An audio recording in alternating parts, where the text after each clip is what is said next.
Wise होगा।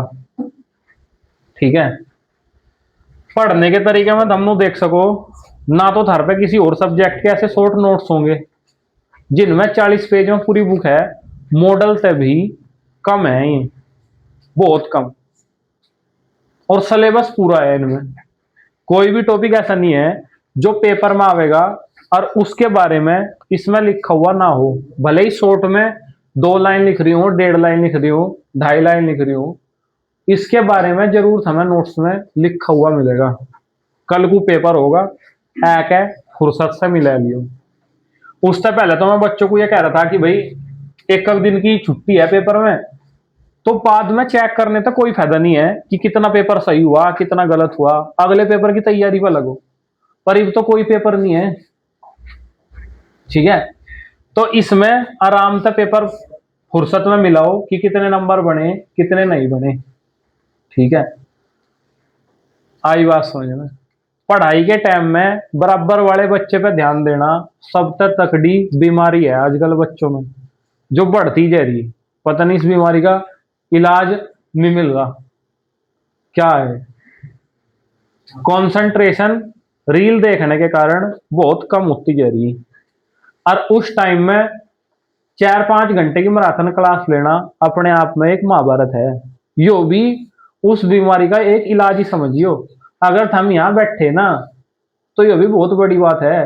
अन्य जागतों में इतनी हिम्मत भी नहीं है कि वो 4-5 घंटे की क्लास में आकर बैठ ही जाओ।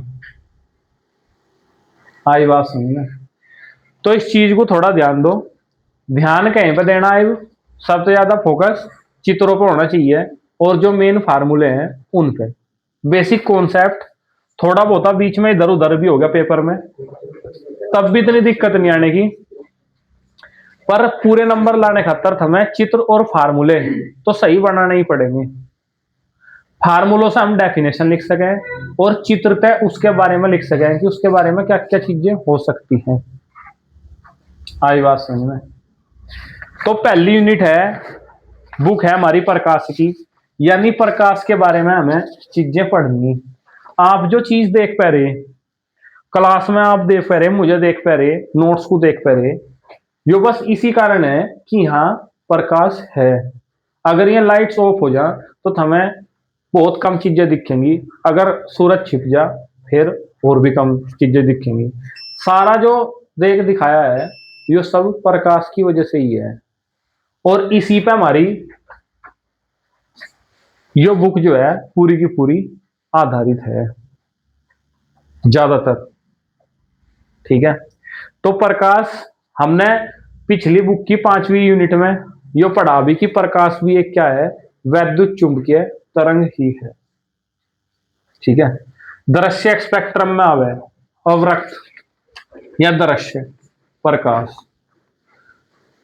तो प्रकाश जो है सीधी रेखा में चले, उसे चलने खातर किसी भी माध्यम की जरूरत नहीं होती।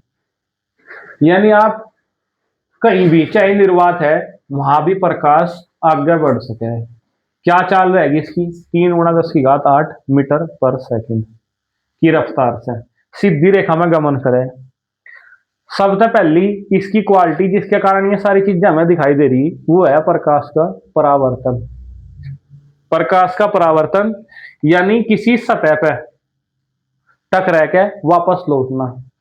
जो भी चीज आपको दिख रही उसका मेन कारण यही है कि प्रकाश जरा उस पर टकरा के हमारी आंखों में वापस आ रहा। यो घटना कहलाता है प्रकाश का परावर्तन। 2 नियम है इसके। यो किरण जो है रही आपतित किरण जो गई वो परावर्तित किरण है, बीच में जो सीधा दिख रहा डंडा यो है अभिलंब, और यो बिंदु जिसपे ये पड़ रही किरण है यो है आपतन बिंदु। यानी आपतित किरण, परावर्तित किरण, आपतन बिंदु पर अभिलंब, तीनों एक ही तल में आपको दिखाई दे रहे। यो है परावर्तन का पहला नियम। परावर्तन का दूसरा नियम क्या है? जिस कोण पे किरण आई उसे आपतन कोण कहें, जिस पे किरण वापस गई उसे परावर्तन कोण कहें। आपतन कोण परावर्तन कोण के बराबर होगा, ये परावर्तन का दूसरा नियम है। क्लियर है बात? परावर्तन के बाद अब अपवर्तन भी थोड़ी सी ऐसी ही घटना है, पर उसमें बस क्या डिफरेंस है, एक माध्यम से आके प्रकाश दूसरे माध्यम में को वापस जा, इसमें उसी माध्यम में लौटता है।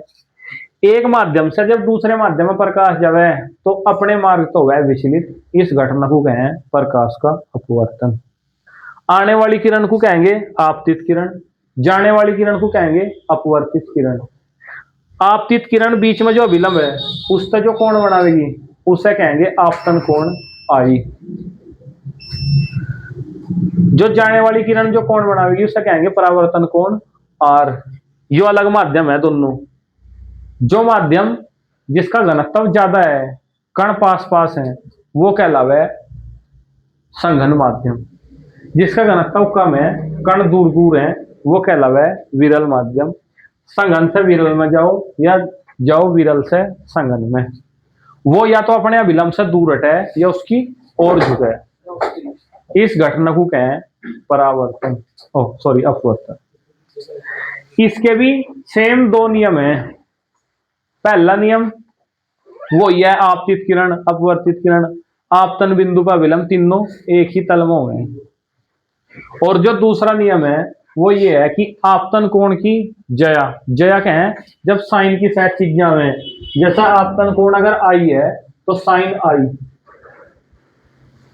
और अपवर्तन कोण अगर आर है तो साइन आर। इनका जो अनुपात है वो रवे नियत। क्या रवे? नियत। या फिर एक माध्यम का दूसरे माध्यम के सापेक्ष अपवर्तनांक के बराबर हुए। इसे स्नेल का नियम भी कहें, या यो अपवर्तन का दूसरा नियम है। Sine i upon sine r बराबर नियतांक। क्लियर है भाई बात? तुमने देखा होगा इसके कुछ अनुप्रयोग हैं। परख नली को अगर आधा जल में या फिर कांच के गिलास में अगर हम पानी को देखें तो तली थोड़ी ऊपर उठी दिखाई दे। परख नली को अगर जल में रखें तो थोड़ी टेढ़ी दिखाई दे। पेंसिल को रखें तो टेढ़ी दिखाई दे। ये सारे प्रकाश के अपवर्तन के उदाहरण हैं। क्लियर है भाई बात? है भाई? बहुत बढ़िया। इसके बाद अपवर्तनांक का वह एक माध्यम का यो, इसका मतलब है कि हम दूसरे माध्यम का अपवर्तनांक कह रहे पहले माध्यम के सापेक्ष, और इसका जो फार्मूला होगा वो आएगा v1 अपॉन v2। यानी पहले माध्यम में प्रकाश की चाल और बटे में दूसरे माध्यम में प्रकाश की चाल। पहले माध्यम के सापेक्ष दूसरे माध्यम का अपवर्तनांक होगा। क्लियर है बात? तो उसे ऐसे डिनोट करा जाएगा। इसके बाद नंबर आवे दर्पण का। अगर हम एक तरफ पॉलिश करके किसी सतह को बनावे परावर्तक, यानी उस पर प्रकाश टकरा के वापस जा सके, तो यो कहलावे दर्पण। दर्पण नॉर्मली दो प्रकार के हुए हैं, अवतल और उत्तल। कंफ्यूज ना हो तो एक दबा हुआ पृष्ठ हो और एक उभरा हुआ पृष्ठ हो। उभरे हुए पृष्ठ को उत्तल कहें, दबे हुए को अवतल कहें। अगर पालिश इस पर होगी तो दर्पण अवतल बनेगा, उत्तल बनेगा, और अगर पालिश इस साइड हुई तो फिर अवतल दर्पण बनेगा। सीधे सीधे से प्रकाश के नियम है कि चलेगा ऐसा सीधी लाइन में। एक गोला है जिसका एक भाग लेके ही तो हम पालिश करेंगे, या तो इस साइड वाला भाग ले लो या इस साइड वाला भाग ले लो। इस पर पॉलिश इस साइड कर दी तो ये अवतल दर्पण बन गया। अगर पॉलिश अंदर की साइड कर दी तो ये उत्तल दर्पण बन गया। जिस गोले का दर्पण एक भाग था उसकी त्रिज्या क्या कहलावा है? वक्रता त्रिज्या कहलावा है। क्या कहलावा है? वक्रता त्रिज्या। इनमें क्या आदत हो, प्रकाश की किरण किकर चलेगी, अगर आई सीधी तो टकरा के एक बिंदु तक वापस जाएगी ऐसे, और ये जो बिंदु है जहां केंद्रित कर रहा है प्रकाश को, वो कहलाएगा मुख्य फोकस। दर्पण के ध्रुव से मुख्य फोकस तक की दूरी कहलाएगी फोकस दूरी। दर्पण के ध्रुव से केंद्र तक की दूरी कहलाएगी वक्रता त्रिज्या। इसे छोटे एफ से, इसे छोटे आर से प्रदर्शित करेंगे। इनमें क्या वो है कि एफ बराबर आर बाई 2, यानी जो फोकस दूरी हो किसी दर्पण की वो वक्रता त्रिज्या की आधी हो है। ठीक है, रूल क्या है अगर हमें न्यूमेरिकल करना, ठीक है, एक तो सबसे मेन चीज है दर्पण सूत्र। है दर्पण सूत्र 1/f बराबर 1/v प्लस 1/u। दोनों दर्पणों के लिए सेम है। जहां v जो है अगर कोई वस्तु रखी तो उसकी दूरी होगी, ये यहां हम दोनों से चित्र देख सको। ठीक है, अवतल दर्पण है और ये है उत्तल दर्पण। अगर यहां ए बी रखी वस्तु, क्या रखी ए बी वस्तु की जो दूरी है उसे डिनोट करेंगे यू से। फिर इसका प्रतिबिंब बनेगा ए डैश बी डैश, उसे डिनोट करेंगे वी से। फोकस दूरी को एफ है और ये इनमें संबंध है जिसे हम कहें दर्पण सूत्र। आवेगा किक्कर, सिंपल प्रोसेस है, 4 डेरिवेशन सिर्फ एक ही पैटर्न पर आधारित है। पैटर्न क्या है कि बस हमें नु देखना समरूप त्रिभुज कौन से बन रहे चित्र में। भाई ए बी सी और इस सब मिला तो ए डैश बी डैश सी, ये जो है आपस में समरूप त्रिभुज बनेंगे। समरूप त्रिभुजों में क्या है, संगत भुजाओं का अनुपात होगा बराबर, यानी ए बी इसके संगत है ए डैश बी डैश के, तो ए बी बटे ए डैश बी डैश। फिर ए सी इसके संगत है ए डैश सी के, दोनों को बराबर रखेंगे। फिर एक और त्रिभुज यहां से लेंगे, यहां एक लाइन खींचे हैं तो ये 2 त्रिभुज एक जैसे बने, फिर समरूप यो वाला और यो वाला। ठीक है, फिर इन 2 त्रिभुजों में सेम फार्मूला लगाऊंगी। सेम फार्मूला लगा के 2 साइड तो होंगी बराबर और बीच की दोनों साइड को बराबर रख के इनकी वैल्यू उसमें रख के हम प्राप्त करेंगे फिर यो वाला फार्मूला 1/f बराबर 1/v प्लस 1/u। इस सेम प्रोसेस पे 2 दर्पणों के और 2 लेंसों के जो सूत्र हैं वो क्रिएट कर सको तुम। एक नंबर 2 नंबर वाली परिभाषाओं में आगे आवे रेखीय आवर्धन, या इसे आवर्धन अक्षमता भी कहें। यानी कोई दर्पण या लेंस कितना अच्छा प्रतिबिंब बने रहा, कितनी लंबी वस्तु है और उसका कितना लंबा प्रतिबिंब बनाया जाएगा, इसे कहें आवर्धन अक्षमता। तो इसका क्या फार्मूला है, प्रतिबिंब की लंबाई बटे वस्तु की लंबाई। ठीक है, सेम फार्मूले को याद करके डेफिनेशन आसानी से लिखी जा सके। अगर हमने आवर्धन क्षमता का फार्मूला याद कर लिया कि भाई प्रतिबिंब की लंबाई बटे वस्तु की लंबाई, तो फिर हम उसमें लिखो कि भाई प्रतिबिंब की लंबाई और वस्तु की लंबाई के अनुपात को आवर्धन क्षमता कहते हैं। आई बात समझ में, चाहे लेंस की हो चाहे दर्पण की हो, सबकी आवर्धन क्षमता खातर सेम डेफिनेशन है। अवतल दर्पण का प्रयोग हुआ है दाढ़ी बनाने में, नाई की दुकान पे जो दाढ़ी बनाने का शिक्षा हुआ है वो अवतल दर्पण हो। ठीक है, और वाहनों में जो साइड मिरर हुआ है इससे पीछे तक दिखाई दे रहा है वो क्या हुआ है, उत्तल दर्पण। इस बात का थोड़ा ध्यान रखें, क्लियर है बात। रात्रि में तारों का टिमटिमाना भी जो है प्रकाश के अपवर्तन का उदाहरण है। और एक है इसके बाद पूर्ण आंतरिक परावर्तन। क्या है पूर्ण आंतरिक परावर्तन? हीरे की चमक, या अगर कहीं तक कांच टूट जा तो उसकी दरार अलग से चमके, या अगर कांच की कोई चीज जल में रखी जावे तो उसमें ज्यादा चमक हो, यो है पूर्ण आंतरिक परावर्तन के कारण।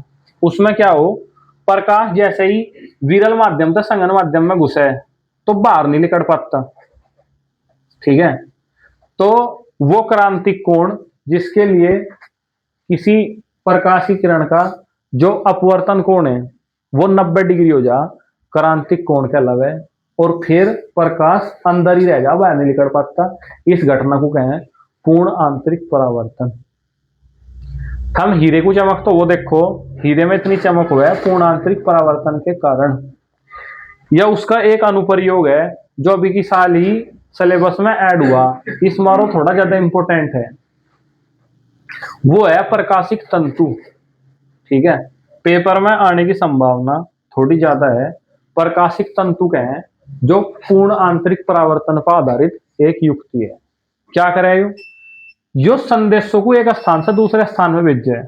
हम क्या करें, एक ऐसा पदार्थ लें जिसका अपवर्तनांक हो कम, उसे तो ऊपर लपेटते हैं। एक ऐसा पदार्थ हो जिसका अपवर्तनांक हो ज्यादा, उसे उसके नीचे रखें। इस तरीके से ऊपरले वाले को कहें क्लैडिंग कोर और नीचे वाले को कहें क्लैडिंग। तो एक इस तरीके से कोर और क्लैडिंग वाला एक तार के जैसा बने। पहले जो तार होकर थी मोबाइल टेलीफोन वाली, वाह, या फिर समुद्र में बिछाई जाए तार जिससे दूर दूर उन्हें कोई हैंग भी नहीं कर सकता, ना बीच में तक कनेक्शन काट सकता, जिसका वैसा नेटवर्क हो वे क्या हुआ है कंप्यूटर के माध्यम से हैंग हो जाए। ठीक है, तो लंबी दूरी के संचार में इसका प्रयोग हुआ है। इसे कहें प्रकाशिक तंतु, ऑप्टिकल फाइबर। क्लियर है भाई बात? है भाई। तो उसके बाद उत्तल और अवतल पृष्ठों से प्रकाश का अपवर्तन है। यो पृष्ठ उभरा हुआ है तो क्या है, कौन सा पृष्ठ है? उत्तल पृष्ठ। यो दबा हुआ पृष्ठ है, पृष्ठ कौन सा है? अवतल पृष्ठ। सेम पैटर्न पे चीजों को समझियो। एक यहाँ वस्तु रखी ओ, वस्तु तो एक किरण जरी यहाँ पर टकरा के दूसरे माध्यम में थोड़े झुकाव के साथ आगे बढ़ जाएगी। इस किरण को अगर पीछे हटाया जाए तो यह किरण यहाँ टकरा के प्रतिबिंब बनाएगी आई। सेम वही पैटर्न है। इंगे का अपवर्तनांक मान लो n1 है, इंगे का जो है n2 है। वक्रता त्रिज्या s की r, वस्तु की दूरी u ले ली, प्रतिबिंब की दूरी ले ली v। फोकस दूरी इसमें होती नहीं क्योंकि कहीं यो फोकस नहीं करता। इन त्रिभुजों में बहिष कोण का खेल है। यो जो बीटा और गामा है कोण बन रहे इनके, इसका बहिष कोण यो आई और आर अपवर्तन कोण है। आर की value beta plus gamma, beta plus gamma पहले इस त्रिभुज में लिया, फिर आई के बराबर alpha plus gamma, alpha plus gamma, फिर इस बीच वाले त्रिभुज में बहिष कोण के माध्यम से काटा। अपवर्तनांक का जो सूत्र लिखवाया sine i upon sine r, इसे क्या लिख सके? n2 अपॉन n1 भी लिखा जा सके। कोण छोटा होगा ये कह के साइन आई को आई और साइन आर को आर रख दिया। आई और आर की वैल्यू इसमें रखी और यहां फिर एक लंब डाल के इसे बनाया अभिलंब। इसकी लंबाई है h। tan अल्फा को अल्फा की जगह रखेंगे, tan बीटा को बीटा की जगह और tan गामा को गामा की जगह वैल्यू अगर रखेंगे तो फिर हमारे यो फार्मूला आएगा n2 upon v minus n1 upon u बराबर n2 minus n1 upon r। ठीक है, बीच में जो कैलकुलेशन होगी थोड़ी बहुत ही ऊपर नीचे चल जाएगी, पर मेन चित्र में अगर गड़बड़ करोगे या फिर मेन फार्मूले में अगर गड़बड़ करोगे तो वो कहीं भी बर्दाश्त नहीं होगी। उस पर फिर सीधी काठी लगेगी और हो सके कि नंबर फिर कुछ भी ना मिले अगर हम यो काम करोगे गलत। अगर चित्र गलत बनाया और फार्मूला गलत लिखा तो। ठीक है, आई बात समझ में? इसके बाद ये दो लेंस हैं और लेंसों का सूत्र है सेम वही पैटर्न। यहां दो जो समरूप त्रिभुज हैं वो देखे जावे हैं। वस्तु है ए बी, अपने आप ए डैश बी डैश। हाँ और क्या, कोई प्रधानमंत्री ज्यादातर किसी ना अपने ऐसे कुछ ही नहीं। खुश हो ही नहीं खाचना। एक तो ना उड़ाना जी, फिर लैब तो अपने आप उल्टी कितनी हुई जाएंगी। हाँ ठीक है। जब मैं आप तो ना तो प्रकाश दे रहा हूं। इसके सूत्र में 1/v माइनस 1/u, पहला जो दर्पण का सूत्र था उसमें प्लस आना बीच में, लेंस के सूत्र में माइनस आना, बस इतना सा फर्क है। आई बात समझ में। आवर्धन अक्षमता का सेम फार्मूला है जैसा लेंस फैक्टर था, तो इस बात का ध्यान रखे जावे। और फिर है खाली अक्षमता, 1 बटा फोकस दूरी जो है लेंस की अक्षमता कहलावे। और मात्रक हो डायोप्टर, क्या हुए डायोप्टर।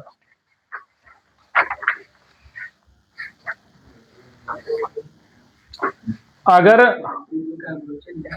आने लायक कुछ क्वेश्चन है लेंस और दर्पण मतलब लेंस में थे, तो वही है। एक तो लेंस मेकर सूत्र है पतले लेंस के लिए, और एक है संयोग में रखे दो लेंसों की फोकस दूरी का सूत्र। ये इसमें ज्यादा इंपॉर्टेंट है दोनों, ठीक है। और दोनों का पैटर्न है सेम। सेम पैटर्न का क्या, एक तरफ जो वस्तु रखी ना, एक पृष्ठ इसका प्रतिबिंब बने रहा I1, फिर I1 वस्तु का काम करेगा और दूसरा पृष्ठ के द्वारा उसका चित्र बनेगा I। सेम ही हुई इसमें, जो पहला लेंस O का प्रतिबिंब बनावेगा ना, वो दूसरे लेंस का तर वस्तु का कार्य करेगा और उसका प्रतिबिंब बनेगा फिर I पे।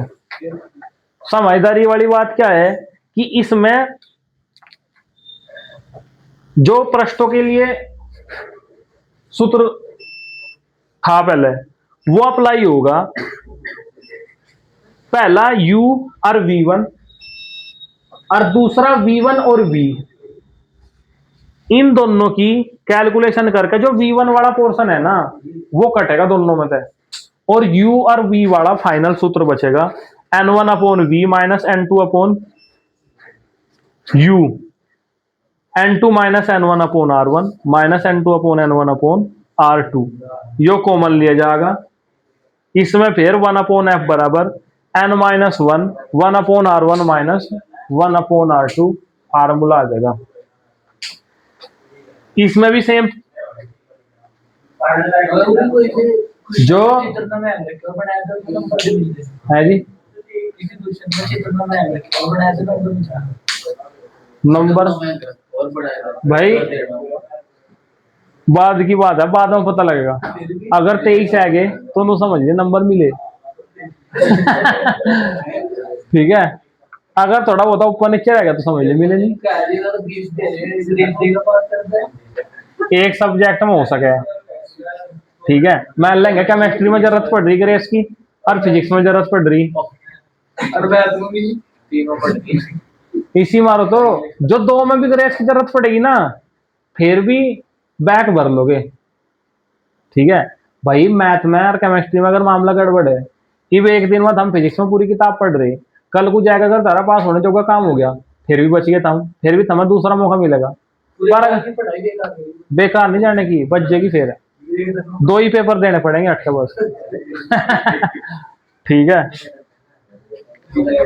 V1 माइनस 1/U और V माइनस 1/V1, यहां ध्यान दे लो।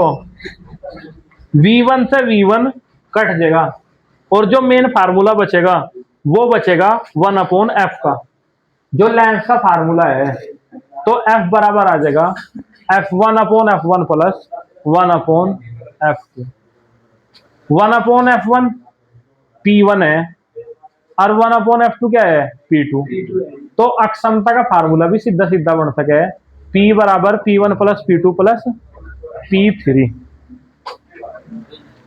क्लियर है भाई बात? बस तो फिर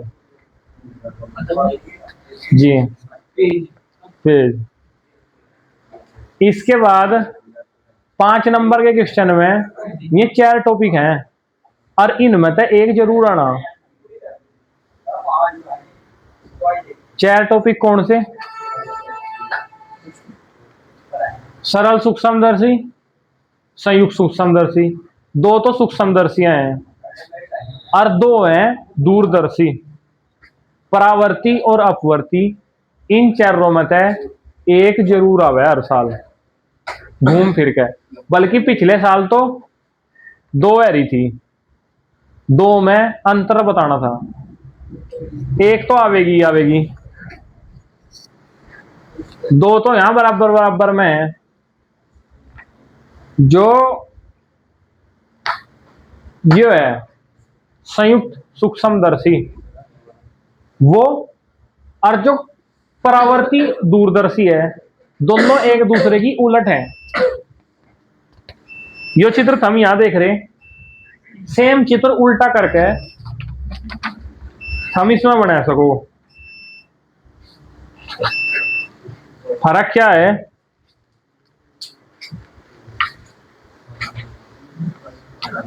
वस्तु की तरफ जो लेंस है वो कहलावेगा अभिदर्शक, जो नेत्र के पास है वो कहलावेगा नेत्रिका।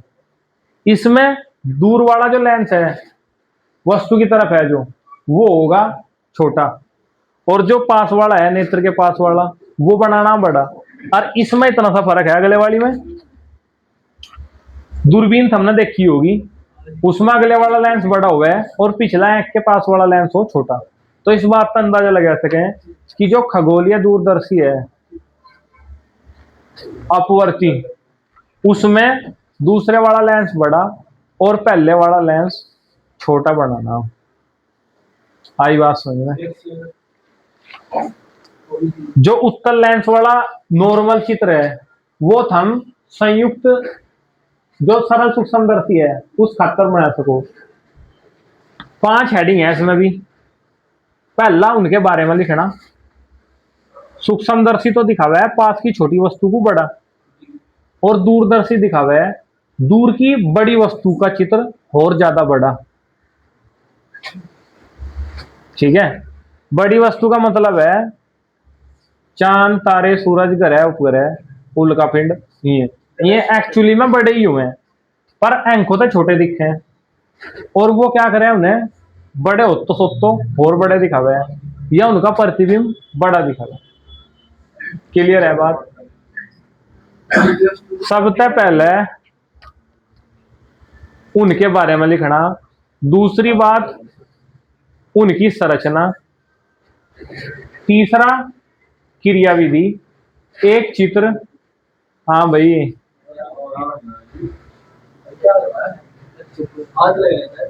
हाँ तो ठीक लगेगा सर, ठीक है, आराम से पढ़ लो, पढ़ते हो फिर वही बात है,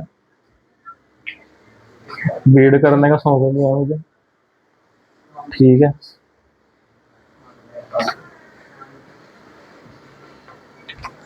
तो भाई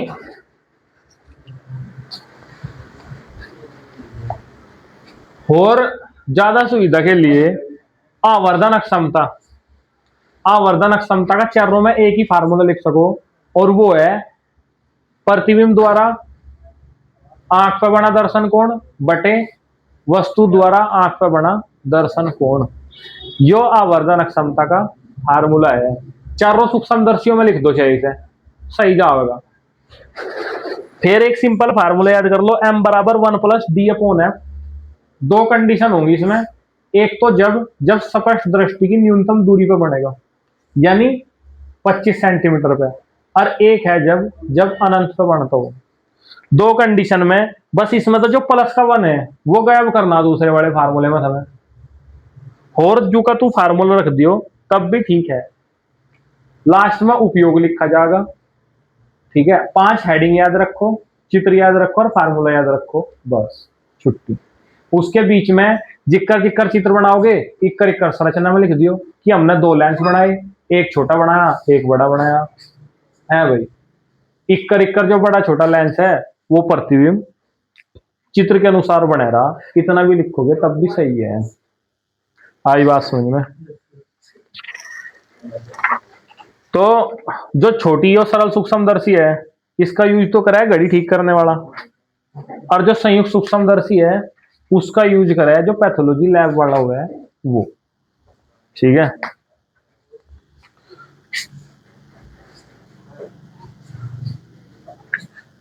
वहां जब एसडी में फोटो खींचने का टाइम आया प्रैक्टिकल वाले दिन, जब उन्हें देखा था सारे फोटो ऑनलाइन होंगे, जब उन्होंने सूक्ष्मदर्शी ठहर कहीं पे झाड़ जोड़ के जाड़े जुड़े होंगे, जीव में लेकर रखी।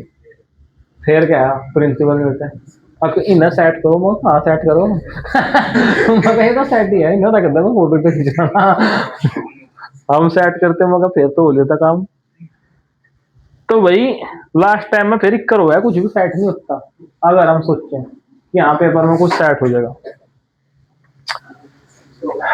दूसरी बात है खगोलीय दूरदर्शी। दूरदर्शी का काम है खगोलीय पिंडों को थोड़ा उनका स्पष्ट प्रतिबिंब दिखाना।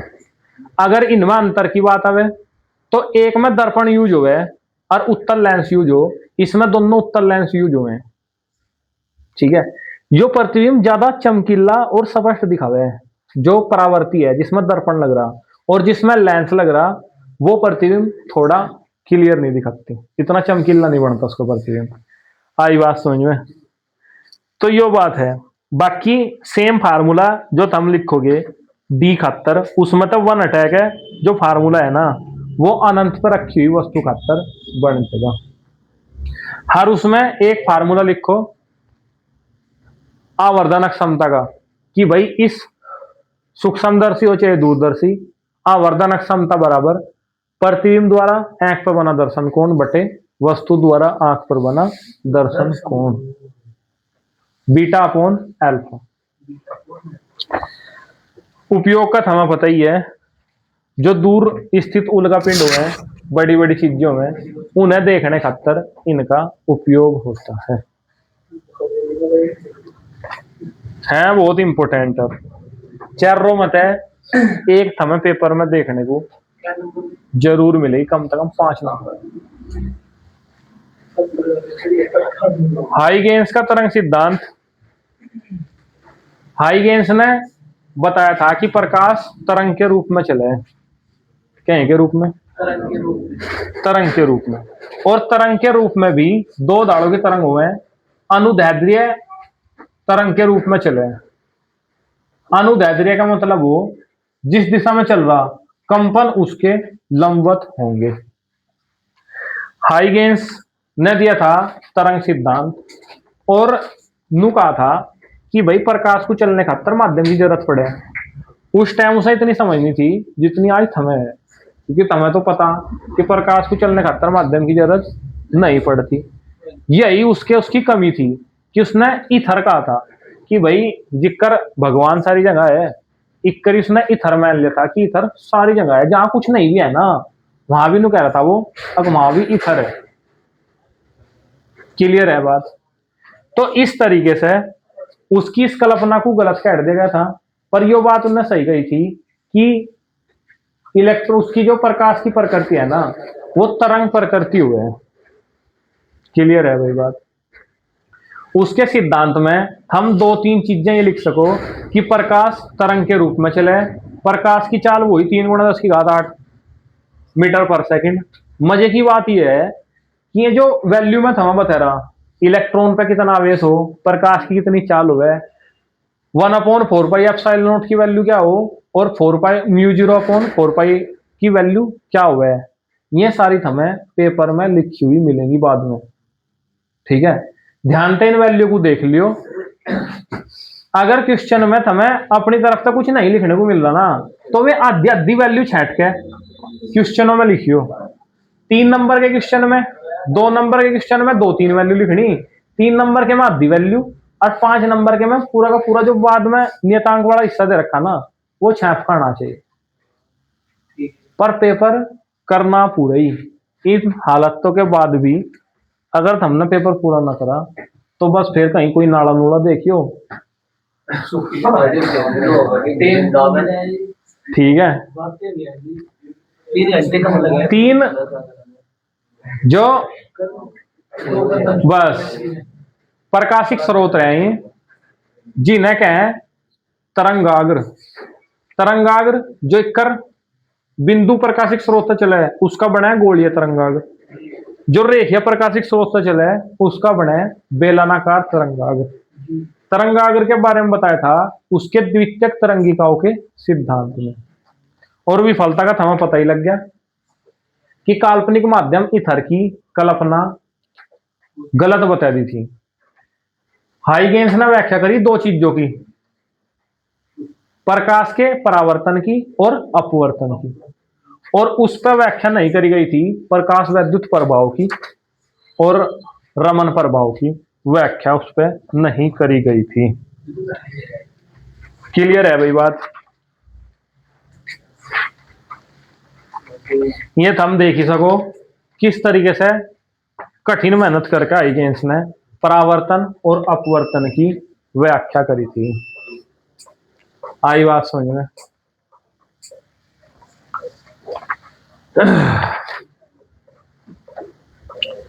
इसके बाद पहली यूनिट में 4 टॉपिक हो रहे हैं। पहली यूनिट बहुत बड़ी यूनिट है और इसमें तक कम 2 लॉन्ग जरूर आएंगे, एक शॉर्ट और ऑब्जेक्टिव टाइप क्वेश्चन। जीव जाएगा 13 नंबर का हिसाब बनेगा क्योंकि 55 नंबर के 2 लॉन्ग है और कम से कम 2 नंबर का एक शॉर्ट और 1 नंबर का एक ऑब्जेक्टिव टाइप। इतना आना है इसमें तो। और 2 शॉर्ट में एक तो मैंने बताया था सूक्ष्मदर्शी और दूरदर्शी वाला, जो दूसरा बचा हुआ है वो इन चारों में से एक जरूर आएगा, व्यतिकरण, विवर्तन, ध्रुवण या फिर हाइगेंस का तरंग सिद्धांत। ये 4 टॉपिक, इनमें से एक क्वेश्चन, और 4 में सूक्ष्मदर्शी और दूरदर्शी उनमें से एक क्वेश्चन। 2 लॉन्ग क्वेश्चन यहां तक बढ़ने। आई बात समझ में? तो भाई इस तरीके से सिंपल सी परिभाषा ही देख लो इनकी, वो ही बहुत होगा। व्यतिकरण का है कर जिक्र मन है कई लाइट वाली यहां तो सारी लाइटों में जब 2 स्रोतों से प्रकाश छुट्टे जावे तो एक दूसरे पर अध्यारोपित हो जा तरंगे, और अध्यारोपण के पश्चात कहीं ज्यादा चानना और कहीं अंधेरा दिखाई देगा। यो घटना के अलावा व्यतिकरण। अगर कहीं कूणा है तो प्रकाश उस कूणे में टकरा कर मुड़ जाएगा। प्रकाश का तीक्ष्ण अवरोधों पर टकरा कर, कोणों पर टकरा कर मुड़ जाना कहलावा है विवर्तन। क्या कहलावा है? विवर्तन। और एक टूरमैलिन का क्रिस्टल हुआ है, क्या हो? टूरमैलिन का क्रिस्टल, उसमें कुछ जब प्रकाश गुजरे है तो बस उसका कुछ ही भाग आगे जब है जो तरंग संचरण के लंबवत गति कर रहा हो, अन्य और सारे भाग को पीछे ही रोक दे। इस घटना को कम है ध्रुवण। विवर्तन, व्यतिकरण और ध्रुवण, ये 3 घटना है, ठीक है। और चौथी हाइगेंस का सिद्धांत। इन 4 मत है हमें एक लॉन्ग क्वेश्चन जरूर मिलेगा देखने को। आई बात समझ में? परिणामी तीव्रता का फार्मूला है, बस मेन फार्मूला याद कर लो, I बराबर I1 plus I2 plus 2I1 I2 cos phi. जब मैक्सिमम है तो परिणामी तीव्रता मैक्सिमम में क्या होगा? यो कोस 0 हो जाएगा और यो 180 डिग्री हो जाएगा, तो माइनस की होगी, एक जगह प्लस और एक जगह फार्मूले में माइनस। माइनस में मिनिमम और प्लस में अधिकतम। यंग का द्विध्रुवी प्रयोग है, इससे इनने दिखाया था कहीं को व्यतिकरण को। क्या करा? एक स्रोत से प्रकाश छोड़ा, उसके आगे 2 बड़ी छिद्र वाली सील्ट लगाई समान दूरी पे। इन सील्टों में होगा जब प्रकाश आगे पर्दे पर जावे तो कहीं कहीं ज्यादा तीव्रता दिखाई दे और कहीं कहीं कम तीव्रता दिखाई देवे। इससे पर्दे पर हमें व्यतिकरण का प्रतिरूप मिला है, इसे कहें यंग का व्यतिकरण। जो डेरिवेशन है वो सिलेबस में नहीं है। मजे की बात यह है सिर्फ और सिर्फ हमें इसकी व्याख्या करनी, फार्मूला लिखोगे लिख दियो, अन्य व्याख्या करके छुट्टी। यंग का व्यतिकरण बस उसकी व्याख्या ऐसा क्या है, चित्र ध्यान से देख लियो बस। विवर्तन था मैं बता ही दिया, 2 प्रकार के होंगे, अगर कोणों पे मुड़े जहां प्रकाश, प्रकाश जहां तय रहा वो है अनंत।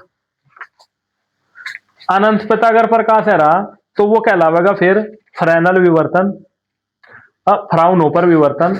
और अगर पर्दे के पास आवेगा प्रकाश टकराएगा तो उसे कहेंगे फ्रेनल विवर्तन। विवर्तन इस तरीके से दो प्रकार के होंगे। यह सिल्ट पता किकर बनाई जावे, कांच की एक प्लेट पे जिक्कर सही पाने इक्कर दीवा जड़ा के उसे बिल्कुल काली कर लो, उसके बीच में सुई तय एक लकीर खींच दोगे और उस पे किसी भी जलती हुई चीज को देखोगे तो हमें उसके फिर विवर्तन प्रतिरूप दिखाई देंगे, प्रकाश मुड़ता हुआ क्लियरली दिखाई देगा। इसे कहें एकल झिर्री प्रयोग। आई बात समझ में। लास्ट यो ध्रुवण है जो मन्ना सारता बताई दिया, ये टूरमैलिन का क्रिस्टल लग रहा, यहाँ पे यो प्रकाश है जिसके कंपन सारी दिशा में गति कर रहे। जब वो इससे गुजर रहा ना तो बस जो सीधे सीधे लंबवत हैं इसकी दिशा के वो ही प्रकाश के कण आगे निकल रहे, बाकी सारे पीछे रोक लिए जा रहे। यो घटना ध्रुवण कहलावे है। ध्रुवित प्रकाश को उत्पन्न करने की दो विधि हैं, या तो पोलेराइड का उपयोग कर लो। हमने देखा होगा जी फिल्मों में गुंडा गिरा है गाड़ी के शीशे पे तो वो चटक जा इक्कर कांच उसका दूर दूर खिंडा है। और जी हकीकत में अगर हमें कोई फेंक मारा गाड़ी के शीशे पे तो वो टूट के बिखरने का नहीं, वो प्लास्टिक से की ढाल पन्नी से की ढाल वहीं चिपका रह जाएगा। ठीक है, तो वो है पोलेराइड जिससे आगे आने वाले वाहनों की चौंध आंखों में नहीं लगती। जितना ज्यादा तीव्रता का प्रकाश है रहा ना वो उससे कम कर दे और फिर चौंध इतनी नहीं लगती जितनी लगनी चाहिए जो डायरेक्ट लाइट से लगे, तो उसमें पोलेराइड का उपयोग हो रहा है। या फिर कांच की सील्ट रखो, एक के ऊपर एक के ऊपर एक रखते रहो, उनमें जैसे ही प्रकाश जाता रहेगा लास्ट तक जातो हमें जो प्रकाश मिलेगा ना वो ध्रुवित प्रकाश होगा। ये ध्रुवित प्रकाश उत्पन्न करने की कुछ विधियां हैं और इसी के साथ हमारी जो फर्स्ट यूनिट है जो सेकंड बुक में सबसे बड़ी है वो कंप्लीट हो चुकी है। आगे जो यूनिट है में 15-15 20-20 मिनट भी नहीं टिकने की। ठीक है, आई बात समझिए। हो कतई ठीक है जी, तो कह रहा भाई दूसरी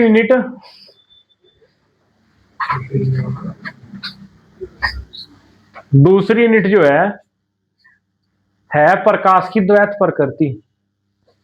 ठीक है, द्वैत प्रकृति का मतलब क्या है कि कोई दो काम करना, पढ़ना भी और बराबर वाले पे बात भी करना।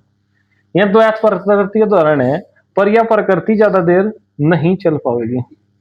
आई बात समझिए, इसमें तो एक प्रवृत्ति को जो है मिटा दिया जाएगा और फिर जो है रसगुल्लों का प्रोग्राम भी है वो भी कैंसिल हो जाएगा। नहीं जीव तो ठीक था, हिसाब भी ज्यादा बिगड़ता जा रहा, जिक्कर चिक्कर लावा लग रहा टाइम। तो भाई द्रव्य और विकर्ण की द्वैत प्रकृति में यह है कि जो प्रकाश है वो दो ढाल की प्रकृति दिखा गया है, कण की और तरंग की। जो हमने पिछले उसमें पढ़ा वे बतावे है प्रकाश की तरंग प्रकृति को। ठीक है, और कण प्रकृति को कौन कौन से प्रभाव बतावे, प्रकाश वैद्युत प्रभाव जो हम अभी पढ़ेंगे थोड़ी देर में। प्रकाश वैद्युत प्रभाव क्या हुआ है, जिससे सोलर प्लेट चला है, यानी प्रकाश जब किसी धातु पर गिरा है तो वो क्या करे, इलेक्ट्रॉन मुक्त करने लग जाए, इस प्रभाव को प्रकाश वैद्युत प्रभाव का। ठीक है, तो जो चीज है प्रकाश वैद्युत प्रभाव, रमन प्रभाव, ये प्रकाश की कण प्रकृति को प्रदर्शित करे और तरंग प्रकृति को प्रदर्शित करे ध्रुवण, व्यतिकरण, विवर्तन, ये वाली चीज है। तो इस मारो क्या बात समझ में आवे कि प्रकाश चले मतलब प्रकाश दो प्रकृतियां प्रदर्शित करता है। लेनार्ड हार्टज ने एक प्रयोग करा था, प्रकाश वैद्युत प्रभाव की व्याख्या करने खातर प्रकाश वैद्युत प्रभाव मैंने तुम्हें बताई दिया क्या हो। धातु पे अगर प्रकाश गिरेगा तो धातु में से इलेक्ट्रॉन मुक्त होने लगेंगे। क्लियर है अभी बात? बढ़िया। लेनार्ड आयतन ने क्या प्रयोग करा? उन्होंने एक निर्वात नालिका ली, क्वार्टज की निर्वात नालिका है। इसमें यहाँ इन्हें धातु की दो प्लेट लगाई, एनोड कैथोड बनाने खातर। उन्हें बैटरी तक कनेक्ट करा, विभव विभाजक लगाया जिससे विभव को कंट्रोल करा जा सके। फिर जैसे ही यहाँ इस धातु की प्लेट पर प्रकाश गिरा तो देखा कि यहाँ विभव माफी लग रहा, इसमें धारा प्रवाहित होने लगी। क्यों? क्योंकि परिपथ पूरा हो जाता। वैसा तो गैप था इनके बीच में, पर जब प्रकाश गिर रहे थे तो इसमें वैद्युत धारा प्रवाहित होने लगी। नहीं प्रकाश गिर रहे थे तो वैद्युत धारा प्रवाहित नहीं होती। तो इसने प्रकाश वैद्युत प्रभाव को सत्यापित करा कि हाँ ऐसा ही है कि जब प्रकाश गिरे तो फिर इलेक्ट्रॉन यहाँ से उत्सर्जित होने लगते हैं। आई बात समझ में? प्रकाश गिरे तो प्रकाश में ऊर्जा हुआ है। प्रकाश की ऊर्जा या प्रकाश को फोटोन कहें। क्या कहें? फोटोन की जो ऊर्जा हुआ है एच न्यू हो, जहां न्यू जो है वो उसकी क्या है? आवर्ती है। क्या है? और एच है प्लांक नियतांक। आवर्ती और तरंग दैर्ध्य में संबंध हुआ है सी अपॉन लैम्बडा।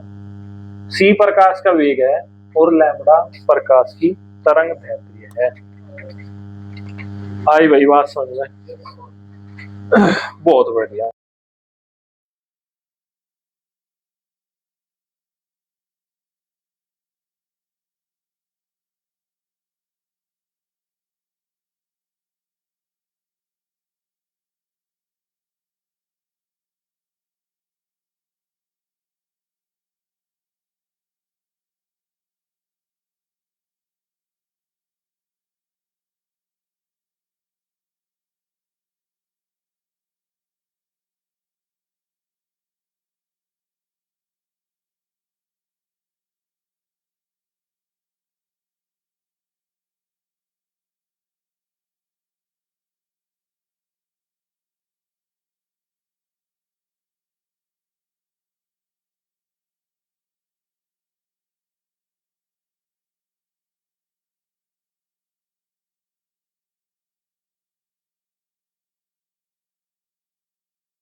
है भाई।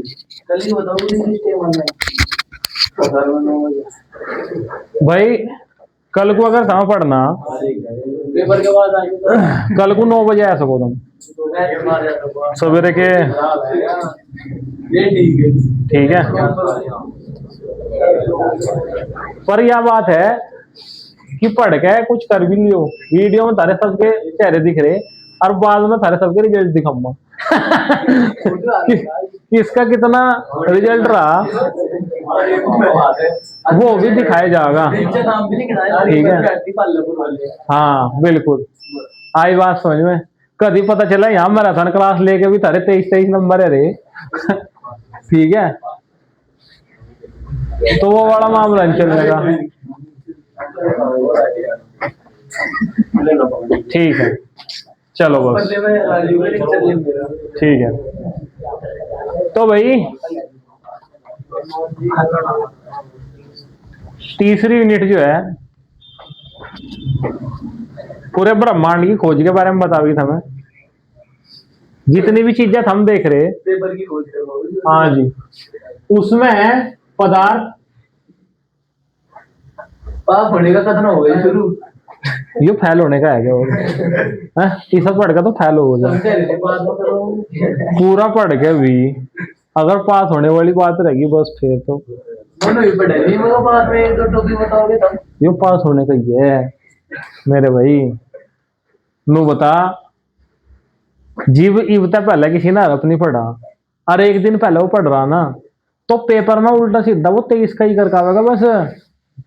उसका फालतू का नहीं करकाने का, फालतू का तो जीव कर करता, जीव पूरे साल पढ़ता और इव रिवीजन चलता।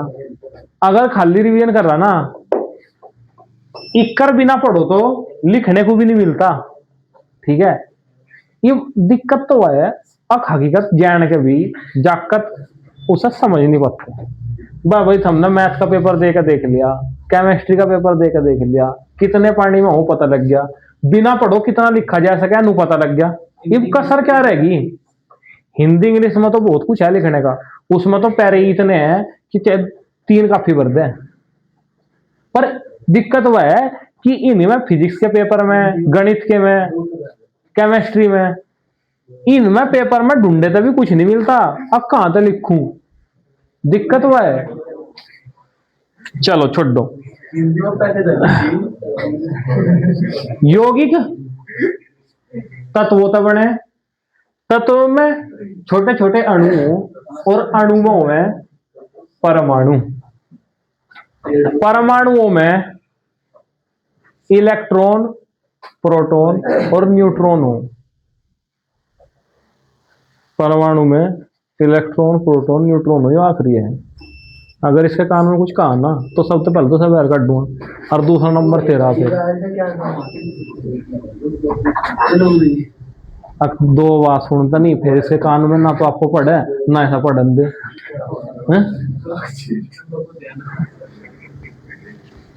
वो वाला काम रहा, अपना तो नाश होगा, बराबर वाले का विनाश ही करवाएंगे। हाँ दिक्कत तो वही है। इसमें सबसे बड़ी दिक्कत यही है कि ऐसे ऐसे मिला गया, अन्य और कोई दिक्कत नहीं है इसमें। ठीक है, ये बैठे ही ऐसो में।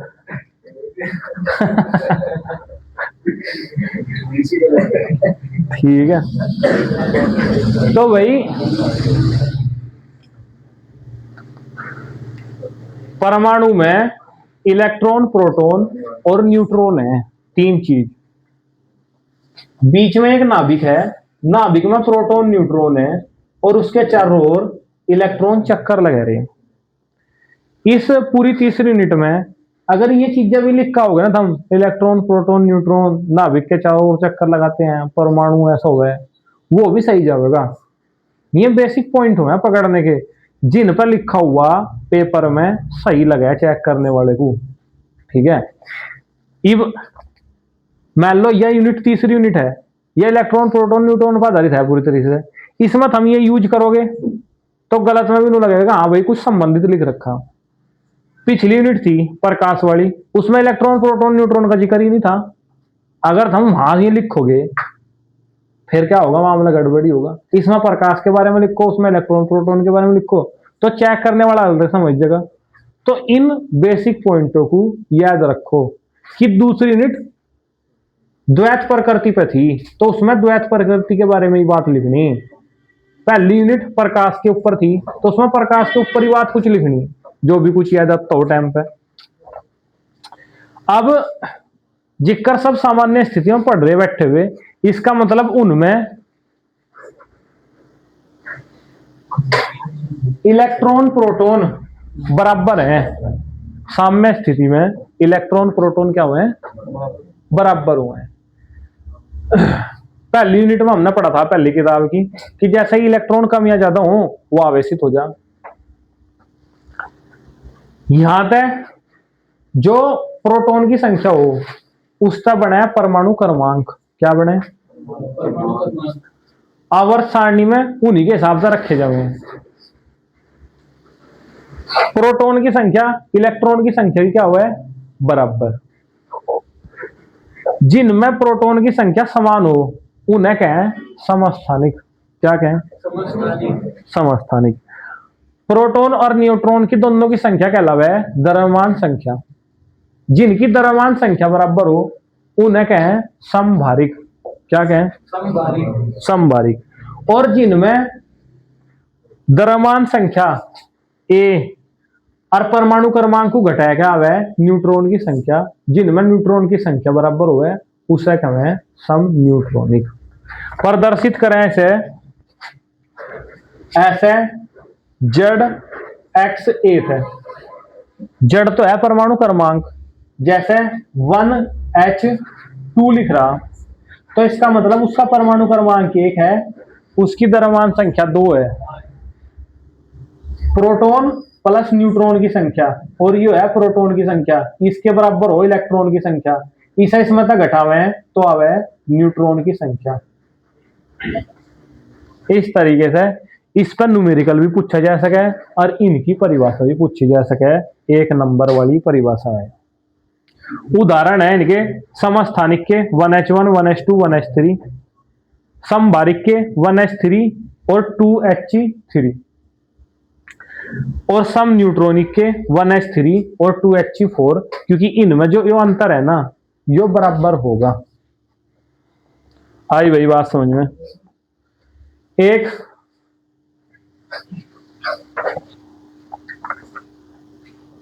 थारा एडा था रदरफोर्ड, उनने सबसे पहले अल्फा कण प्रकीर्णन प्रयोग करके जो है परमाणु मॉडल के बारे में बताया था। क्या है के बारे में, मॉडल तो उससे पहले भी आए थे। अल्फा कण प्रकीर्णन प्रयोग क्या है जो सिलेबस में है, उनने सोने की बहुत पतली पन्नी ली थी, बहुत ही ज्यादा पतली, जितनी पतली हो सके। उस पर उनने अल्फा कणों की बमबारी करी थी। अल्फा कण है हीलियम का नाभिक। अल्फा कणों की बमबारी करी, उससे कुछ रिजल्ट दिखे। आगे एक पर्दा धर रखा था, कुछ तो आर पार हो गए थे सीधम सीध, कुछ किसी एंगल पे मुड़े थे और कुछ वहीं रह गए थे चिपके हुए झुके थे। तो 3 निष्कर्षों पे उनने परमाणु मॉडल दिया था। कहा था कि परमाणु है अंदर तक खोखला। क्या है, और बीच में केंद्रित है धनावेश, जिसका टकरा के जो अल्फा कणों में भी धनावेशित ही हुए, टकरा के में इधर उधर गए थे। अगर कोई बिल्कुल सीधम सीध टकराया तो बिल्कुल सीधम सीध वापस आया। उसके चारों ओर इलेक्ट्रॉन गति करते रहे। इलेक्ट्रॉन जो है जैसे ही इलेक्ट्रॉनों के पास जो धनावेश गया तो वहां वो खत्म हो गया था, फिर एक चिंगारी सी उठ गई। आई बात समझ में। तो यो है अल्फा कण प्रकीर्णन प्रयोग, जिसके द्वारा उसने अपना परमाणु मॉडल दिया था। यो कहा था कि भाई इलेक्ट्रॉन नाभिक के चारों ओर चक्कर काट रहे, नाभिक में क्या है, न्यूट्रॉन और प्रोटॉन है। क्लियर है बात। अब यो नाभिक के अस्थायित्व की व्याख्या नहीं कर पाया था। अस्थायित्व की व्याख्या किस कर, कि भाई जब इलेक्ट्रॉन चक्कर काटेंगे, नाभिक में प्रोटॉन है जो धनावेशित है, तो हम उन्हें अपनी ओर खींच लेंगे, क्योंकि विपरीत आवेशों में क्या हुआ है, आकर्षण हो। जब खींच लेंगे तो आपस में नष्ट हो जाएंगे, पर नष्ट तो होते नहीं। इस मारो ये इसकी व्याख्या नहीं कर पाया। दूसरा व्याख्या नहीं करवाया था एक्स स्पेक्ट्रम की रेखाओं की। दो चीजों की वो व्याख्या नहीं कर पाया। जब इस पर काम नहीं चला तो इसका भाई आया था फिर बोर। भवर बोर। उसने कहा था कि भाई जो इलेक्ट्रॉन चक्कर काटते हैं ना, सिर्फ उन्हीं कक्षाओं में काटते हैं जिनका कोणीय संवेग यानी MVR NH/2 का पूर्ण गुणा जो है, उन्हीं कक्षाओं में चक्कर काटेंगे और में काटने के ही नहीं। और जब उन कक्षाओं में चक्कर काटेंगे तो वे नाभिक में है गिरने के। चलो यहां तक तो बात खत्म होगी। फिर एक्स स्पेक्ट्रम था। एक्स स्पेक्ट्रम क्या है, इनने बताया कि अलग अलग कक्षा है, पहली कक्षा, दूसरी कक्षा, तीसरी कक्षा, जिन्हें उसने KLM नाम दिए। इन कक्षाओं में क्या है कि भाई जब इलेक्ट्रॉन इसमें इसमें जावे तो उसे और ज्यादा एनर्जी की जरूरत पड़े, और जब इसमें हिसाब है तो वो एनर्जी छोड़ दे। एनर्जी की जरूरत और एनर्जी छोड़ने से ही एक्स स्पेक्ट्रम की रेखाएं बने हैं। उनने दोनों व्याख्या कर दी थी, अस्थायित्व की भी और एक्स स्पेक्ट्रम की रेखाओं की भी। ये थी उसकी खास बात। पर खास बात में दिक्कत क्या थी? दिक्कत फिर इक्कर आ जा जिक्कर जब मेरे 80% से ऊपर नंबर आए, जब स्कॉलरशिप 84% से ऊपर वालों खतर जेली थी 4 लाख वाली। जब मेरे गणित में 96 आए तो टॉपर 98 पे जेलिए था। इसी तरीके से एक्स स्पेक्ट्रम में भी ये दिक्कत आई थी। जब उनने एक लाइन वाले एक्स स्पेक्ट्रम की व्याख्या कर दी थी ना, तो एक्स स्पेक्ट्रम की ऐसी मशीन आई थी जो कई लाइनें दिखाने लगी थी, फिर वो कई लाइनों की व्याख्या नहीं कर पाया।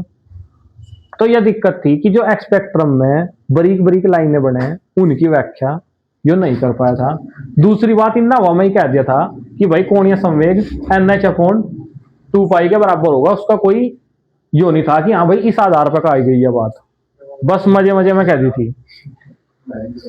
तो इस मारो वो निकट गई थी गलत बात। परमाणु मॉडल पर अगर आया तो पहले उसके बारे में 3-4 पॉइंट, उसके बाद उसकी विशेषता, और उसके बाद उसकी कमियां लिखेंगे चित्र और फार्मूले के साथ। ठीक है। इसके बाद जो टॉपिक है वो है x spectrum, hydrogen x spectrum. यहां ध्यान दे लो भाई, थोड़ा ही टाइम रह गया, बस पूरा ही होने वाला है, लगभग 15-20 मिनट में। कोई इतनी बड़ी दिक्कत वाली बात नहीं है। हाइड्रोजन एक्स स्पेक्ट्रम जो है वो वही है जो कक्षाओं से जो इलेक्ट्रॉन छोड़ना है अपनी कक्षा में वापस जा, उसके बाद में क्या करें, कुछ एनर्जी या तो ग्रहण करें या फिर छोड़ दें। छोड़ने और ग्रहण करने से ही ये रेखाएं उत्पन्न हो, जो एक्स स्पेक्ट्रम की रेखाएं हैं ये वाली। इन्हीं बारीक बारीक रेखाओं की व्याख्या वो कर नहीं पाया था। इनकी व्याख्या करी फिर इनने बामर ने। और ये 5 श्रेणियां हैं। पहली श्रेणी लाइमन, दूसरी बामर, तीसरी पाश्चन, ब्रैकेट और फुंड। बहुत सिंपल सा तरीका है। अगर तुमने यो मेन फार्मूला याद कर लिया ना तो ये 5 श्रेणियां लिख दोगे तुम, और आने के चांस थोड़े ज्यादा है इसके हाइड्रोजन एक्स स्पेक्ट्रम वाले क्वेश्चन से। तो यो मेन फार्मूला याद कर लो बस।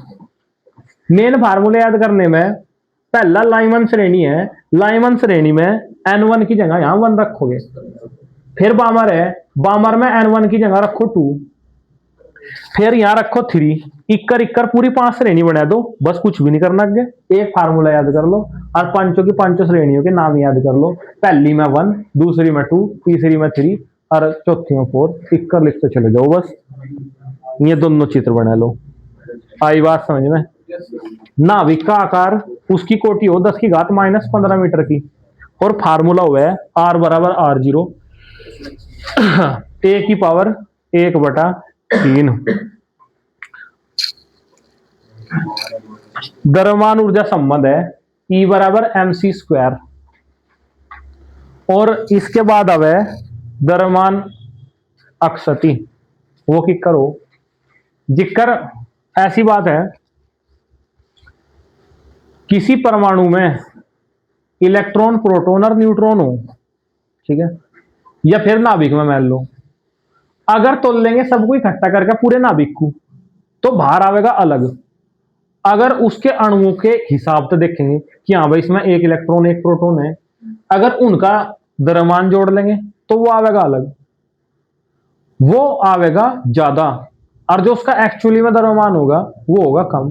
तो वो द्रव्यमान कहाँ गया, वो उन्हें बांधने में ऊर्जा जो लगी उसमें वो नष्ट हो गया। इसे कहें द्रव्यमान अक्षति। और जो ऊर्जा लगे उसे कहें फिर बंधन ऊर्जा। क्या कहें, यो तो है उसके घटकों का द्रव्यमान, जड़ गुणा एमपी। ए माइनस जड़ क्या है, न्यूट्रॉन की संख्या गुणा एमएन। एमपी क्या है, प्रोटॉन का द्रव्यमान। एमएन क्या है, न्यूट्रॉन का द्रव्यमान। और यो है उसका वास्तविक द्रव्यमान, यो इसका कम आवे है। अगर इसमें सी स्क्वायर की गुणा कर दें तो ये जो द्रव्यमान अक्षति है यो बन जा बंधन ऊर्जा। क्या बन जाएगी, बंधन ऊर्जा। बन गया, दिक्कत हम तो है, मामला खत्म है। कतई सुन हो गया है। बोलने ठीक तो है, मना करते हैं। बहुत बढ़िया, अच्छा लग रहा इसी बात पे भाई। रेडिएक्टिवता है, नया टॉपिक है। पहले मैंने बताया सिलेबस में कुछ टॉपिक जो नए ऐड हुए ना उनके आने के चांस ज्यादा होंगे। ठीक है, खासकर जब टफ पेपर आवे तो नए टॉपिक आवे। मैं मास्टर कहते हैं जो सिलेबस देख के कभी पढ़ाते ही नहीं, या उन जागतों का बेवकूफ बन सके जिन्होंने पढ़ तो वो पूरे साल सिलेबस ही नहीं देखा क्या हो गया क्या नहीं होता हो। चलो ताड़ी बजा दो फिर इस बात में। बस बस बस।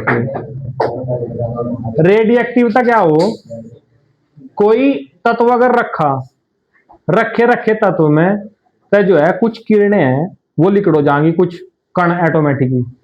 इसे घटना को कहें रेडियोएक्टिवता।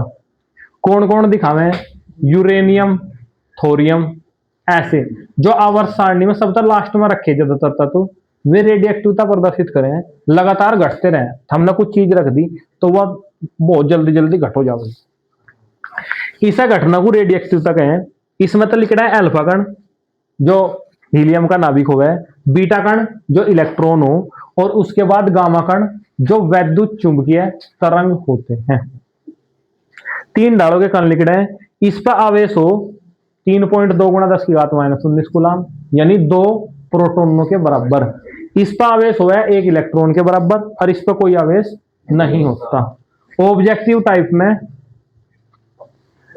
क्या आ रहा था, वो क्या क्वेश्चन था, बीच नहीं में मेरे याद नहीं रहा। प्री बोर्ड में क्या क्वेश्चन आया था, प्री बोर्ड थोड़ी याद करूँ मैं। युग्म, चलो यहां देख लो, युग्म उत्पाद और युग्म विनाश। जब 2 इलेक्ट्रॉन, एक प्रोटॉन और एक इलेक्ट्रॉन आपस में इकट्ठे हुए हैं तो एक दूसरे को नष्ट करके ऊर्जा उत्सर्जित करें, इस घटना को कहते हैं युग्म विनाश। यानी 2 जने इकट्ठे हो गए बस खत्म ही हो गए, पढ़ने पर ध्यान नहीं दे रहे, वो बात है, ये युग्म विनाश हो। और जब एक फोटोन आवे, एक फोटोन टूटता है, एक प्रोटॉन और एक इलेक्ट्रॉन में, ठीक है, तो इसे कहें युग्म उत्पादन। एक गामा किरण पॉजिट्रॉन और इलेक्ट्रॉन में टूटेगी तो वो कहलावेगा युग्म उत्पादन। अगर ये दोनों इकट्ठे होकर गामा किरण बना देंगे तो ये कहलावेगा युग्म विनाश। क्लियर है भाई बात। इसके बाद 2 चीजें हैं इस यूनिट में दिखा, लास्ट है नाभिकीय संलयन और नाभिकीय विखंडन। संलयन मतलब जी, संलयन मतलब जुड़ना और विखंडन मतलब टूटना। एक नाभिक बड़ा 2 छोटों में टूटेगा तो वह क्रिया कहलावेगी नाभिकीय विखंडन। टूटने के बाद कुछ एनर्जी मुक्त होगी। 2 ढाल की क्रियाओं में नियंत्रित और अनियंत्रित।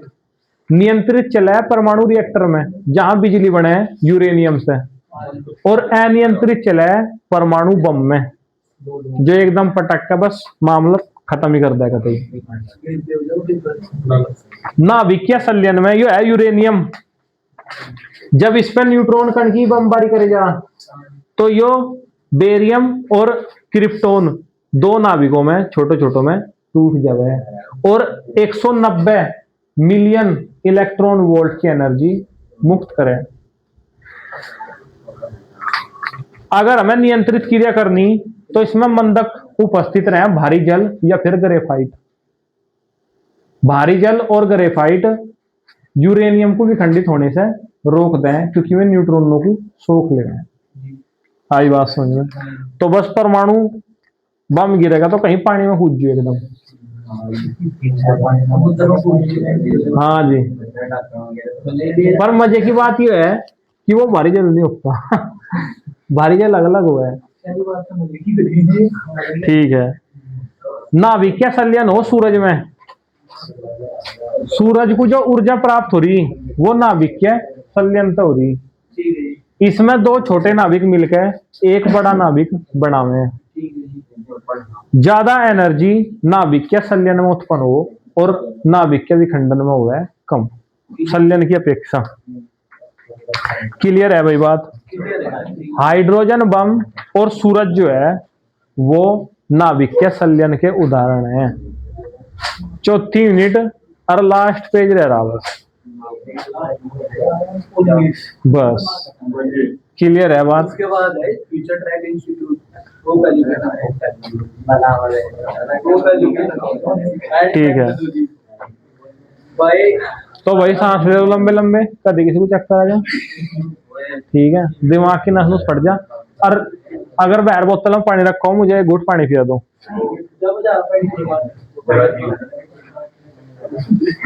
बस बस है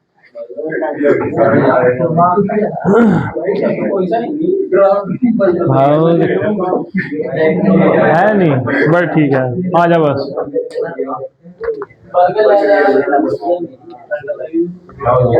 बैठ जाओ।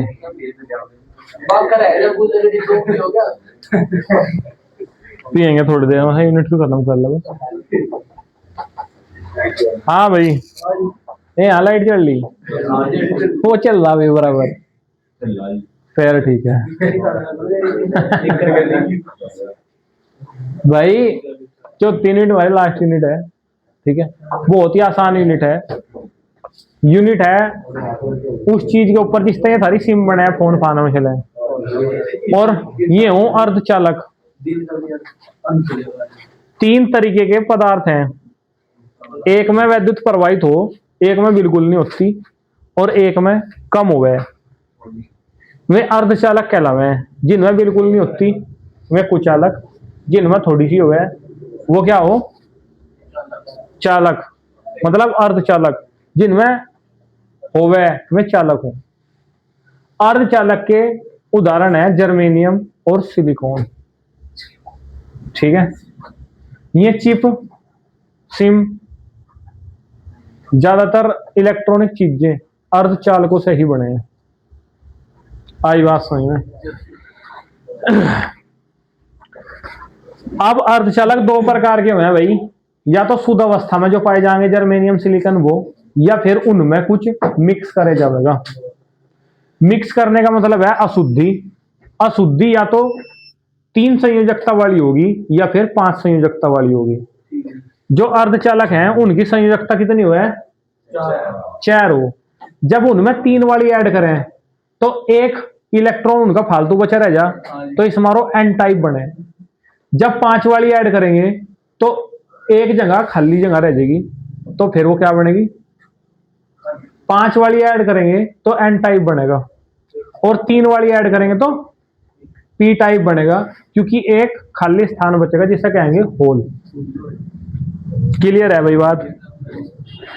ये हो रहा यहाँ, एक इलेक्ट्रॉन फालतू है तो एन टाइप बन रहा, और एक जगह खाली स्थान बच रहा तो बन रहा कोटर। यो बनेगा पी टाइप, पी यानी पॉजिटिव और एन यानी नेगेटिव। अगर एक पी टाइप और एक एन टाइप को आपस में मिला दिया जावे तो यो एक संधि निर्माण कर ले जिसे पीएन संधि कहें। पीएन संधि। हाँ जी, और इस तरीके से यो बने पीएन संधि डायोड। पी टाइप में होवे कोटर ज्यादा और इलेक्ट्रॉन कम, यानी बहुसंख्यक कोटर और अल्पसंख्यक इलेक्ट्रॉन। एन टाइप में क्या हो, इलेक्ट्रॉन ज्यादा और कोटर कम, यानी बहुसंख्यक इलेक्ट्रॉन और अल्पसंख्यक कोटर। जब दोनों आपस में मिले तो एक तरफ से इलेक्ट्रॉन और कोटर ऐसे चले और बीच में एक परत बना लें जिसे कहें अवक्षय परत या बंडीया। इसे अगर बैटरी तक जोड़े हैं तो दो तरीके से जुड़ सके, या तो पी को कहें प्लस, पी प्लस से प्लस जुड़ेगा तो होगा अग्र अभिनत, प्लस से प्लस और माइनस से माइनस, ये होगा अग्र अभिनत। और अगर उल्टा जोड़ दिया पॉजिटिव को नेगेटिव से और नेगेटिव को पॉजिटिव से तो ये होगा पश्च अभिनत। अग्र अभिनत में ठीक ठाक धारा लगातार बढ़ जाएगी सहज, पर पश्च अभिनत में धारा बहुत कम बढ़ेगी। कम बढ़ने पर जैसे ही वोल्टेज बढ़ाया जाएगा तो बीच की अवक्षय परत टूट तो ही एकदम फिर बहुत तेज धारा बढ़े। पश्च अभिनत में यो ग्राफ चित्र पीएन संधि डायोड खातर याद रखें। डायोड के का एक काम है, ठीक है, और वो है दिष्टकारी। दिष्टकारी का मतलब है कि यो प्रत्यावर्ती धारा को दिष्ट धारा में बदल दे। दो टाइप से बदले, या तो आधी धारा को बदलेगा अर्ध तरंग दिष्टकारी कहलावेगा, और या पूरी की पूरी धारा को ही बदल देगा फिर क्या लावेगा पूर्ण तरंग दिष्टकारी। ये बन रहे यहां, आई बात समझ में। अर्ध तरंग दिष्टकारी में एक डायोड यूज होगा, यहां लग रहा है यो कुंडली 2 L1 L2, यहां तक प्रत्यावर्ती धारा से प्रवाहित करी जावे। जब क्योंकि धारा चला है ऐसे आधे चक्कर में पॉजिटिव और आधे में नेगेटिव, आधे चक्कर में जब पॉजिटिव पॉजिटिव से और नेगेटिव नेगेटिव से मिलेगा तो ये हो जाएगा अग्र अभिनत, तो धारा आगे चली जाएगी। बचे हुए आधे चक्कर में उल्टा हो जा, ये देखो यहां से सही सीधी चली और यहां हो जा उल्टा। थोड़ी देर समझाया तो सीधा चल गया, अब फिर थोड़ी देर बाद क्या हो जा उल्टा हो जा। इस तरीके से हट का समझाना पड़ा फिर सीधा हो जा। योग है कि जब पश्च अभिनत हो तब धारा आगे नहीं बढ़ती, सिर्फ अगर अभिनत में बढ़े यानी आधी आधी तरंग मार पर प्राप्त हो तो ये है अर्ध तरंग दिष्टकारी। जब दो डायोड लगेंगे, तो चित्र कट के नीचे थे दो डायोड लगेंगे ऊपर नीचे, जब यो अग्र अभिनत होगा तो यो पश्च अभिनत हो जाएगा। आधी इस पे और इस पे कुछ चलने का नहीं। जब यो पश्च अभिनत होगा तो नीचे चलने वाला अग्र अभिनत हो जाएगा, यानी जब ऊपर लेता नहीं चलेगी तो नीचे लेता धारा जाएगी, जब नीचे लेता नहीं जाएगी तो ऊपर लेते जाएगी। इस तरीके से दो कंडीशनों में यो मेन धारा जा सकती है। आई बात समझ में। तो दिष्टकारी का यो काम हुआ है। आई बात समझ में। ओ भाई बैठ जा आराम से यार, कहाँ जा, मेन काम तो भी रही रहा भाई। प्री बोर्ड का प्री बोर्ड का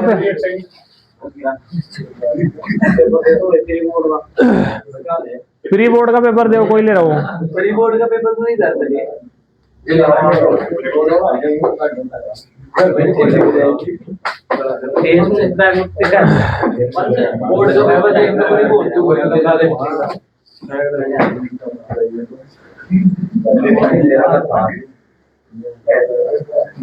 दे दो भाई, बस आ गया। हाँ भाई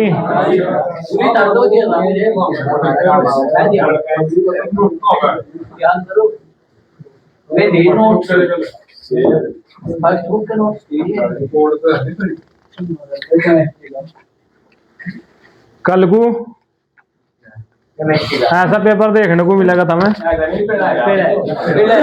अरे जो भी हो, ये देखो पेपर का पैटर्न होगा सेम।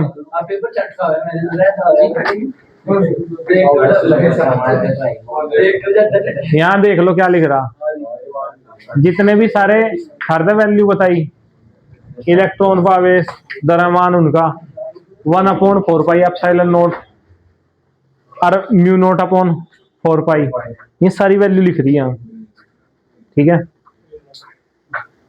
लास्ट रास्ता सुनो, जब अगर इतने ज्यादा बेवकूफ हो कि इसके बाद भी पेपर में कुछ लिखने को ना मिले, जो कि हो नहीं सकता, तो फिर ये आधे आधे करके लिखो। आई बात समझ में? जितने न्यूमेरिकल टाइप क्वेश्चन है मैं तुम्हें बताऊं, इसमें 5 नंबर का एक न्यूमेरिकल टाइप क्वेश्चन ही हो रहा। यहां देख लो भाई कितने टाइप के न्यूमेरिकल टाइप नंबर, कितने मतलब कितने नंबर में आ सके हैं, 5 का ही हो रहा। संधारित्र वाला बताया था 5 नंबर,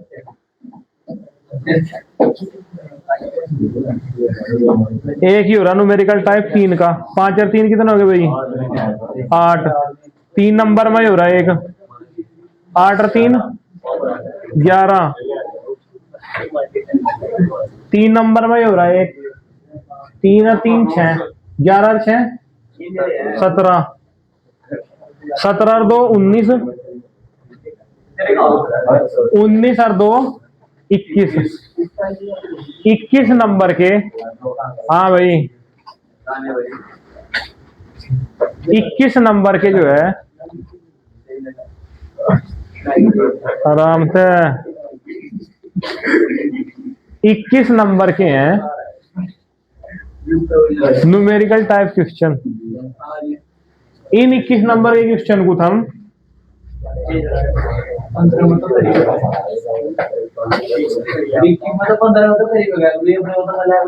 हाँ जी पूरे 21 का ही कर सके तो अपने तो मिला मिला के तो, और 21 का करके उम्मीद 23 की रख सके, कोई दिक्कत वाली बात नहीं है। 21 के बाद जो न्यूमेरिकल टाइप क्वेश्चन है ना, वे 2 यहाँ भी अरे 23 नंबर के हैं। और इस बात को हम देख लियो, कम से कम 25 नंबर का पेपर न्यूमेरिकल टाइप आना, कम से कम, ज्यादा 30 भी हो सके 35 भी हो सके। न्यूमेरिकल टाइप क्वेश्चनों को इस तरीके से हैंडल करो,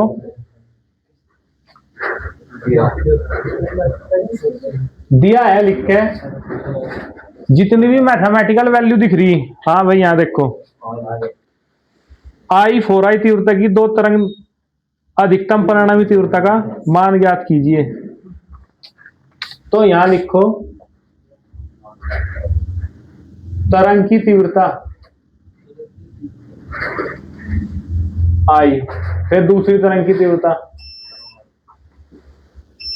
4I।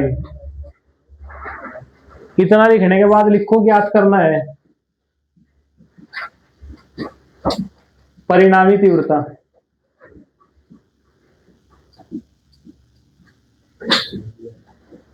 इतना लिखने खातर कुछ नहीं करा, बस सवाल पढ़ा और इतना करा, 1 नंबर का है और उसमें हमने 3 लाइन भर दी। इसके बाद आएगा सूत्र, परिणामी तीव्रता का जो सूत्र बताया था, I1 का स्क्वायर प्लस I2 का स्क्वायर प्लस 2, नहीं I1 I2 है, under I1 I2 cos I। सूत्र लग के इसमें वैल्यू रखोगे तब जाकर सही उत्तर आएगा। ठीक है, इतना काम हर उसमें करो। रही बात, अरे कर तो दोगे हम सारा, ये जो थ्योरेटिकल है इसमें हेडिंग बढ़ाओ, वह स्टोन सेतु क्या होता है, तो हेडिंग बन जाएगा वह स्टोन सेतु। इसका परिपथ आरेख खींचिए, तो हेडिंग बन जाएगा परिपथ आरेख। इनका उल्लेख करना, फर्स्ट संतुलन की अवस्था, संतुलन की अवस्था है P/Q बराबर R/S, और दूसरा अनुपात बुझाएं, तीसरा संयुग्म बुझाएं। इस तरीके से उन्हें पॉइंटों में करके लिखो। 3 नंबर के उसमें 5 हेडिंग हम यंत्र ही बना सकोगे इस टाइम में। ये 2 पैटर्न है, बची कुछ कसर अगले पिछले क्वेश्चन में थे, और ये नियतांक लिख के पूरी करो, पर क्वेश्चन एक भी ना छोड़ दो। क्लियर है बात? बैठे रहो इधर आराम से। हाँ भाई, वहां और डोर खोल लेगा, नीचे एक रसगुल्लों का डिब्बा है, उसे ला के हट के पानी ले नहीं चला था।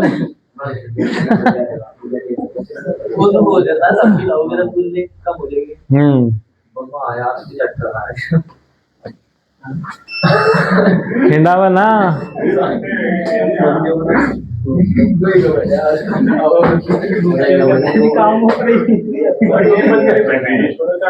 ओ जी भी तो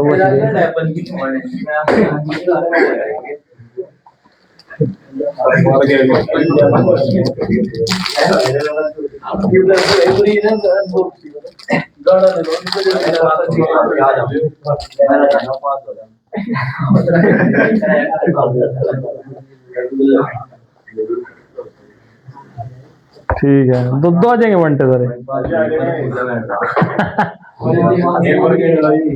हाँ चलो देखो, देखी जाएगी जो कुछ होगा।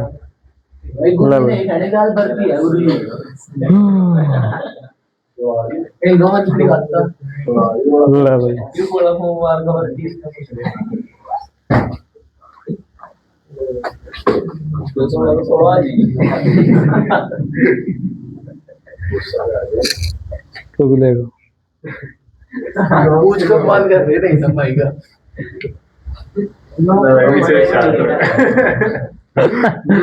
बस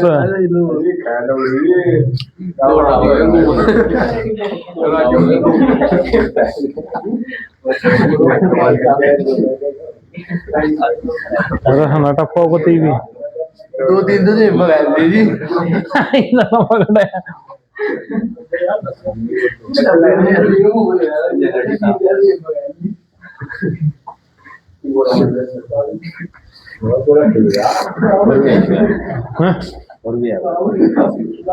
जय लिया वो।